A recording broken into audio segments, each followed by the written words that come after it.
ladies and gentlemen, I stand before this esteemed August House today with great honor and a deep sense of responsibility to present the following documents for your deliberation and consideration.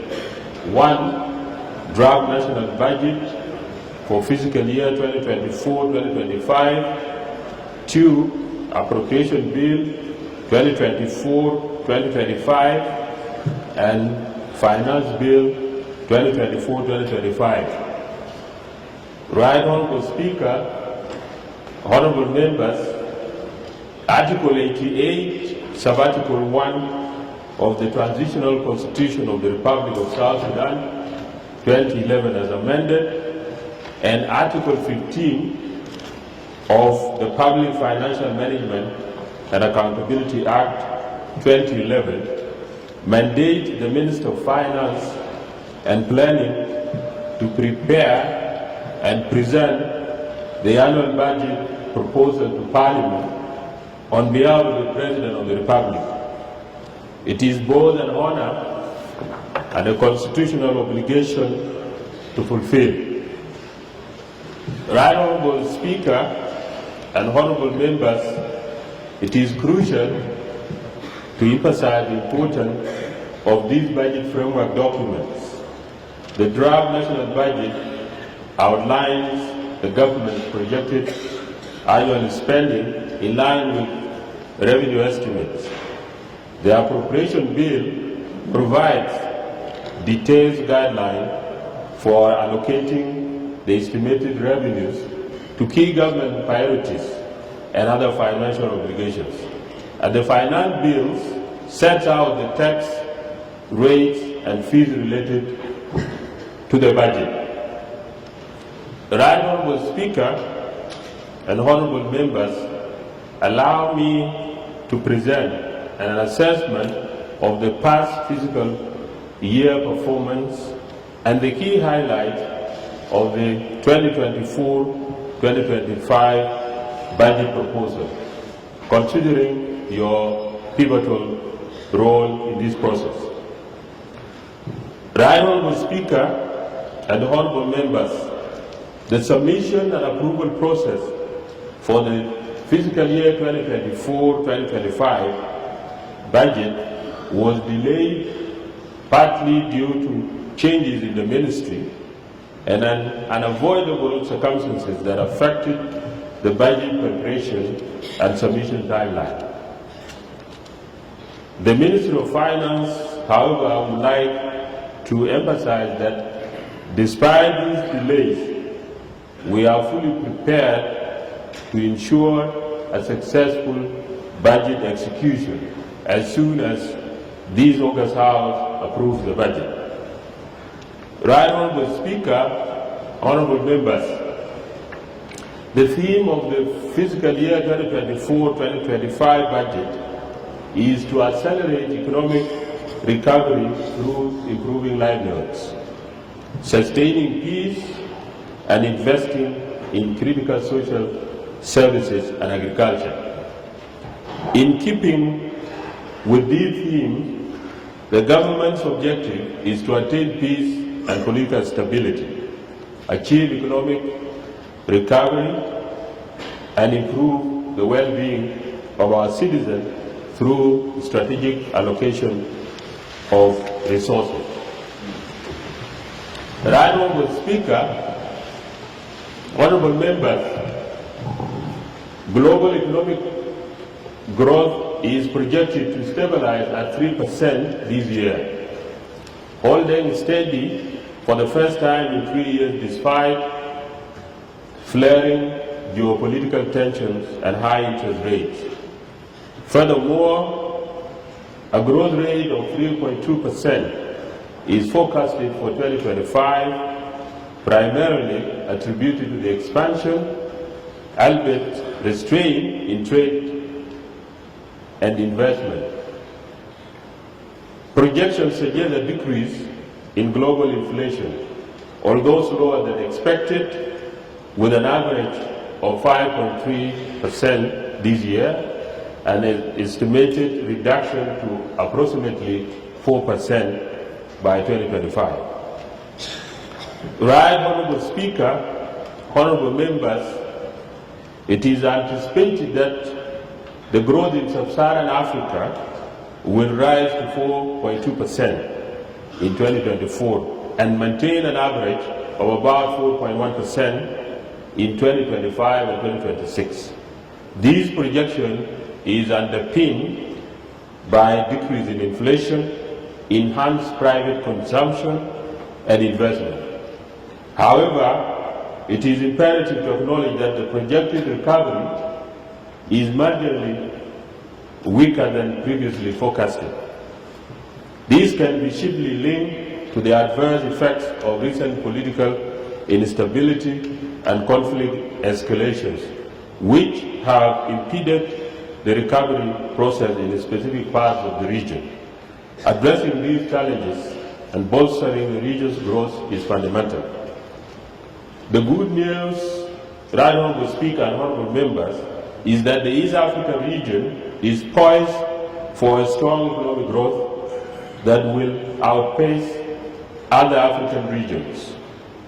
Projections indicate robust economic performance with an anticipated overall growth rate of 4.9% in 2024 and expected to increase to 5.7% in 2025.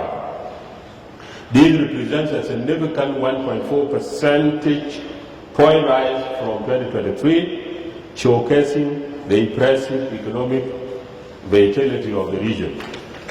The heightened growth forecast in East Africa may be due to several key factors, including increased intra-regional trade, improved agricultural productivity, strategic infrastructure investment, and substantial growth in services sector.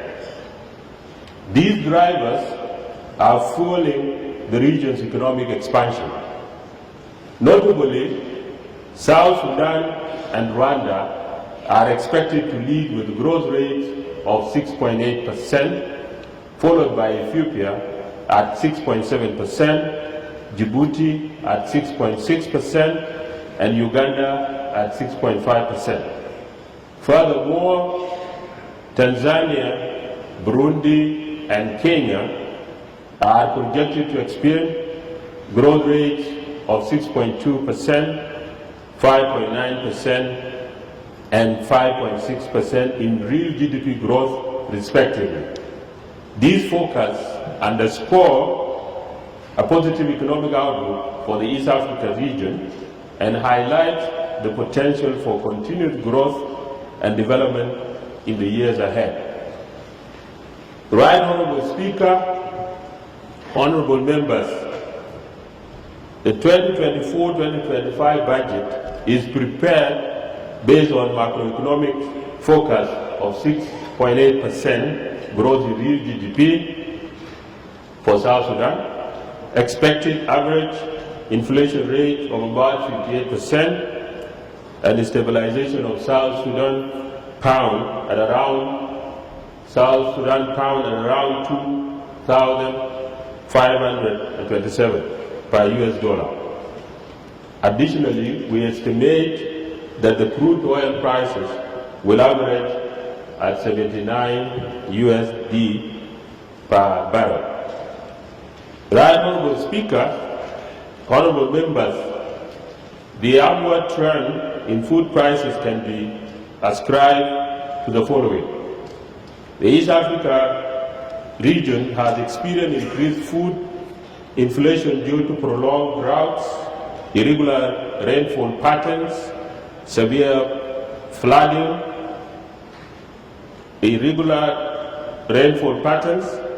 and heightened global food prices resulting from the Russian-Ukrainian conflict. 2, South Sudan dependent on imports from the region is a key factor contributing to the rising cost of living within the country. And 3, the influx of refugees and returnees due to the ongoing conflict in Sudan has increased the demand for essential food commodities, while poor harvests, supply chain disruption, and reduced humanitarian aid from traditional donors have further compounded the situation. Right Honourable Speaker, honourable members, the rising general prices has inflicted hardship upon the general population. While this is difficult for all, the vulnerable segments of our society are particularly worse off.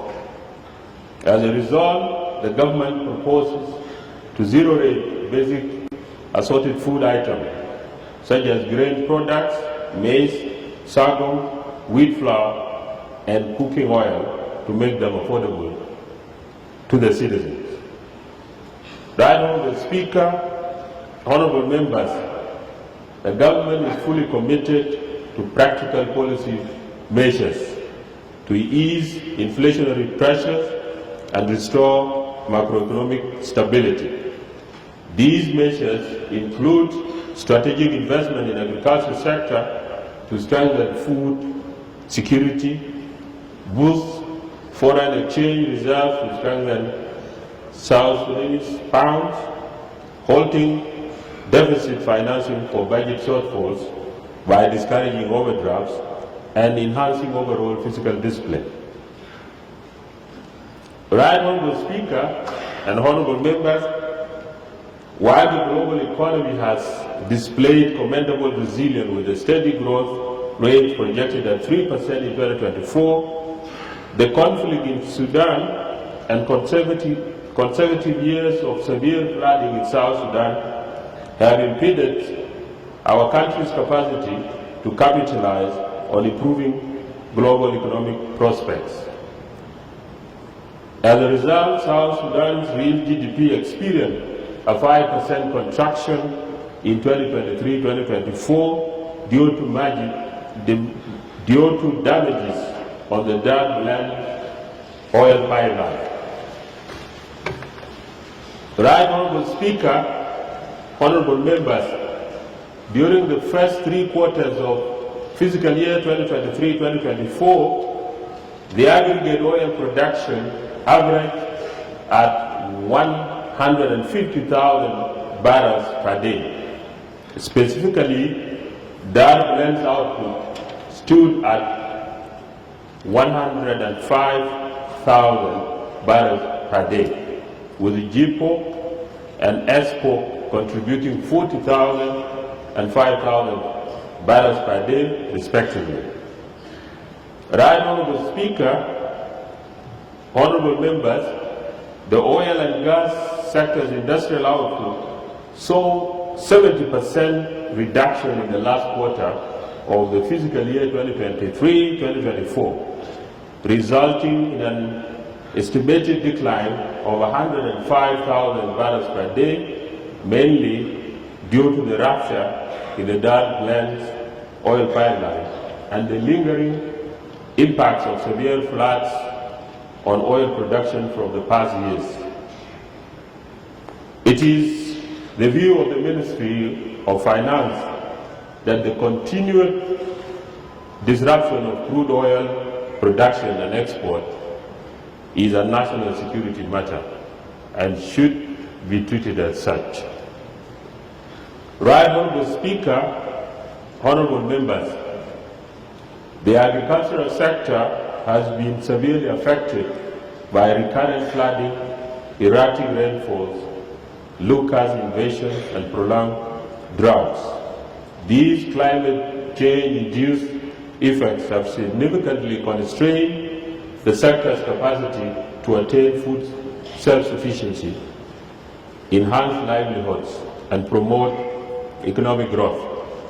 I call on this August House to support socio-economic policies that prioritize resolving these challenges to safeguard the sustainability and resilience of the agricultural sector. Right Honourable Speaker, honourable members, the ongoing challenges persist in hampering agricultural productivity, significantly stunting its development. In recognition of this, the government has earmarked SSP 225 billion in the 2024-2025 budget to facilitate the investment in the agricultural sector and fortifying food security measures. Right Honorable Speaker, honorable members, I wish to emphasize the government's unwavering commitment to providing financial allocation to incentivize strategic investment in the mineral sector. In line with this objective, the government is dedicated to pursuing tangible reforms targeted at the mining industry to expand the revenue base and foster economic diversification. Consequently, SSP's 75 billion has been earmarked to actively drive the strategic advancement of the mineral sector, capitalizing on its huge potential and enhancing its contribution to the national coffers. Right Honorable Speaker, honorable members, the financial sector in South Sudan experienced instability largely due to substantial decrease in foreign reserves following the interruption of the Dark Land operations. However, due to the adverse effect of deficit financing, the government remains committed to strict control over money growth and deficit financing. Right Honorable Speaker, honorable members, in July 2021, the Council of Ministers approved the Public Financial Management Reform Strategy. This strategy aims to improve economic governance and ensure the efficient delivery of vital goods and services to our citizens. And as a result, the Ministry of Finance and Planning is leading the implementation of the Public Financial Management Reform Program. Right Honorable Speaker, honorable members, as part of the strengthening regulation in the financial and service sectors, the Ministry of Finance and Planning proposes the enactment of the following bills. 1. South Sudan Insurance Bill. Right Honorable Speaker and honorable members, the Ministry is working on a draft regulatory framework and proposes enactment of insurance law as a precursor to eventual establishment of South Sudan Insurance Regulatory Authority. The said body shall formulate effective regulatory strategies, facilitate sustainable market development, and promote the competitiveness of the insurance industry in the regional insurance market. The responsibility of licensing and regulating insurance firms currently lies with the Bank of South Sudan, whose jurisdiction is limited to the financial part of the insurance sector. However, there are aspects of insurance, such as life premiums, that require a specialized institution, as is the practice in the region. 2. Betting, gaming, and lotteries bill. Right Honorable Speaker and honorable members, South Sudan has a burgeoning gaming industry consisting of casinos, betting, gaming, and lottery companies. Inasmuch as the alien culture of gambling has introduced a cocktail of social ills into our society, we ought to regulate and explore the opportunities emanating from the industry.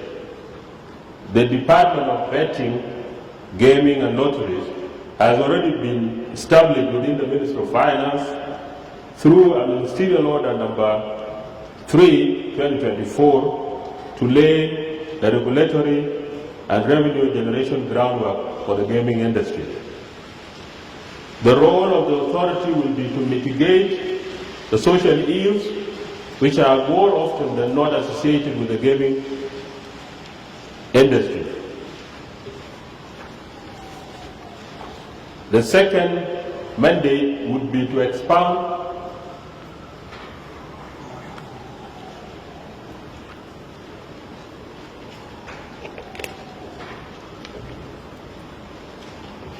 the second mandate of the authority would be to expand tax base and raise more revenues for the government.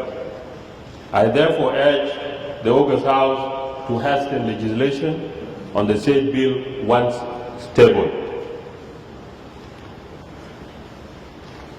The fiscal year 2024-2025 budget.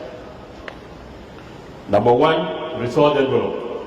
Right Honorable Speaker and Honorable Members, on Friday, August 2nd, 2024, the Cabinet approved the proposed spending limit totaling SSP 4.172 trillion, along with the resource envelope of SSSP 2.258 trillion. Of these, expected income from oil is 1.138 trillion, while non-oil revenue is projected to be 1.119 trillion, constituting 50% of the total revenue estimates. Right Honorable Speaker and Honorable Members, to raise non-oil revenues to 50% of the resource envelope, we propose adjustments in the fees structure for some tax categories, as well as cancellation of non-statutory tax exemptions. It is essential that the August House passes this bill alongside the 2024-2025 budget to achieve the revenue target. 2. Aid financing. Right Honorable Speaker and Honorable Members, the development partners continue to play a crucial role in supporting South Sudan development and humanitarian efforts. The current modality for delivery of aid is through projects implemented by third parties on behalf of the government. As such, aid flows do not go through the National Treasury. We are currently working to strengthen our capacities to enable us to request support from the partners. With respect to grants flow to the country, the government will accelerate the process of approval of national aid policy and the revised national aid strategy with the objective to bolster partnership and increase development grants. 3. Expenditure ceilings. Right Honorable Speaker and honorable members, I present the proposed total expenditure for 2024-2025 fiscal year amounting to SSP 4.172 trillion, and the breakdown of these expenditure ceiling is as follows. A. Recurrent expenditure. 19% of total amount equivalent to 773.8 billion is designated for wages and salary. 10% of the total amount equivalent to 412.5 billion is earmarked for the use of goods and services. 10% equivalent to 419.3 billion is allocated to states and administrative areas, including state organized forces.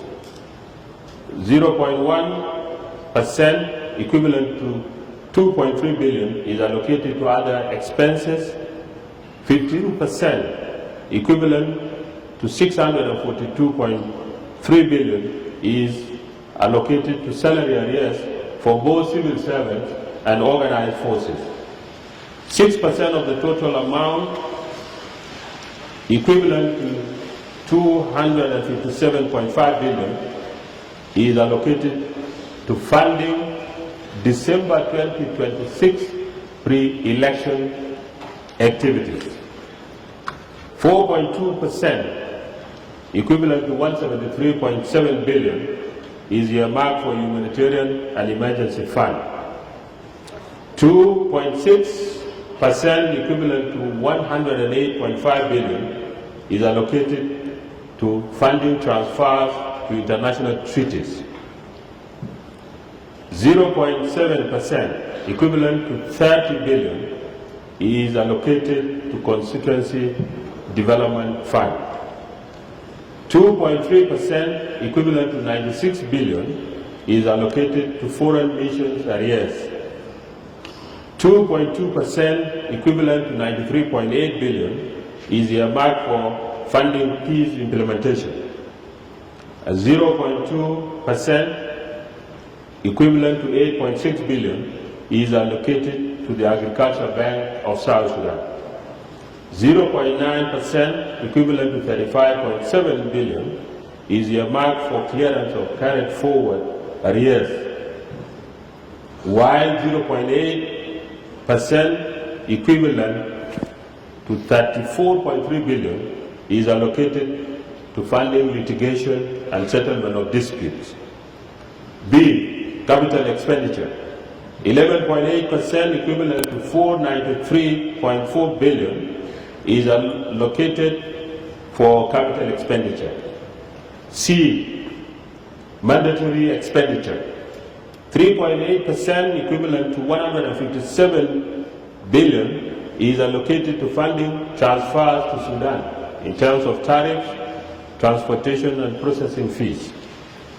0.5%, equivalent to 22.8 billion, is allocated to funding transfers to oil-producing states, and that is 2%.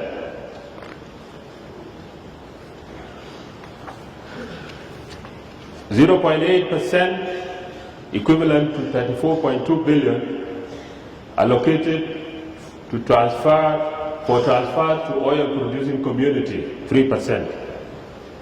0.8 of the total, equivalent to 34.2 billion, is allocated to funding debt. It is allocated for transfer to the Ministry of Petroleum. 6.9%, equivalent to 286.6 billion, is allocated to funding debt repayment, both principal and interest. And finally, 1.3% of the total amount, equivalent to 55 billion, is earmarked for South Sudan Revenue Administration, retention and commission to commercial banks. 4. Effective implementation. Right Honourable Speaker and honourable members, to ensure the effective implementation of this year's budget, the Ministry of Finance will be pursuing some of the following policy initiatives. A. Raising revenue collection target to 1.119 trillion, which is 50% of the resource envelope. Allocating 30 billion to strengthen tax administration modernization. 3. Fostering stringent fiscal discipline across ministries, departments, and agencies. And lastly, full operationalization of public procurement and disposal of asset authority to ensure budget-based contracting, value for money, and eliminating of budget spending. Financing the fiscal deficit. Right Honourable Speaker, honourable members, to reduce budgetary deficit, the government has to undertake some of the following options. A. Resumption of dark land. When production of dark land resumes, the government would recover 70% of projected oil revenue amounting to 1.7 trillion. B. Exchange rate realignments. The Ministry of Finance and Planning and the Bank of South Sudan will work to reunify the exchange rate to bridge the gap between the parallel and the parallel market and official rates. And lastly, grants and concessional loans. The ministry is working with partners to secure grants and concessional loans in line with the public financial management reforms to finance the deficit. Right Honourable Speaker and Honourable Members, our nation is confronting significant macroeconomic challenges that demand not only robust economic strategies but change of spending behavior to foster stability and sustainable economic development. Right Honourable Speaker, Honourable Members, the proposed budget for 2024-2025 will relentlessly prioritize initiatives that directly benefit our citizens, such as consolidating peace, honoring salary commitments, settling arrears, funding security sector reform, servicing outstanding debts, stabilizing the economy, and promoting economic diversification. Right Honourable Speaker, Honourable Members, the government's unwavering commitment to prudently manage public resources is fundamental to ensuring the welfare of all South Sudanese. Right Honourable Speaker, Honourable Members, the current fiscal year budget notably emphasizes the development of the mining sector and the boosting of agricultural projects to diversify the economy and reduce dependence on oil. Right Honourable Speaker, Honourable Members, the fiscal year 2024-2025 allocates funds to the social sector to enhance service delivery and support our vulnerable population. As you will see in the budget, we have significantly increased allocation to the education and health sector. The ministry considers these sectors as mainstay of our socio-economic development, which is the core of nation building. Due to challenges we have gone through in the past years as a country, we have not been able to invest significant resources in these sectors, which we have done in this budget. Right Honourable Speaker, Honourable Members, I am confident that the reforms outlined in this budget and our continuing peace-building efforts will lay the groundwork for the economic recovery and progress. I present the proposed national budget for 2024-2025, the appropriation and the finance bill for your deliberation and approval. Thank you.